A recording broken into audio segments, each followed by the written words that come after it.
दादा, digitalisation of education हे खूप वास्ट फील्ड आहे. अच्छा.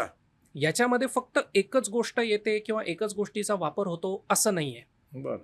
कारण प्रत्येक क्षेत्रातले तज्ज्ञ लोक, त्यांचं असणारं ज्ञान आणि त्यांची असणारी ती एक्सपर्टी ही अनलिमिटेड आहे. परंतु प्रत्येकासोबत कम्युनिकेशन करण्याचं जे माध्यम आहे किंवा त्यांचं ज्ञान ज्या ऑडियन्सला रिक्वायर्ड आहे, त्या ऑडियन्सची अंडरस्टँडेबिलिटी किंवा ते नॉलेज ग्रास्प करण्याची जी ॲबिलिटी ती पूर्णपणे वेगवेगळी आहे.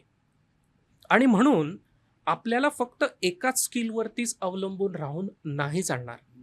आज काळाची गरज अशी आहे की तुम्ही ज्या क्षेत्रात असाल त्या क्षेत्राव्यतिरिक्त सुद्धा तुम्हाला स्किल्स, मग ते हार्ड स्किल्स असो किंवा सॉफ्ट स्किल्स असो, ते डेव्हलप करणं आज इसेन्शियल आहे. म्हणजे तुमच्यामध्ये कम्युनिकेशन स्किल्स हवं आहे.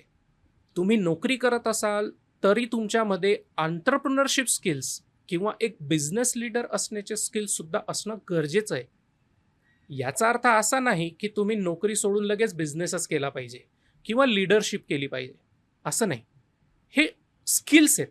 या स्किल सेट्सला समजून अंगीकृत करून तुम्हाला तुमच्या सोसायटीमधले जे मेन प्रॉब्लेम आहेत, हे प्रॉब्लेम कसे सॉल्व्ह करता येतील, म्हणूनच तुम्हाला आहे ना आज या सर्वांगीण स्किल्सला समजणं आणि त्यांना अडॉप्ट करणं गरजेचं आहे.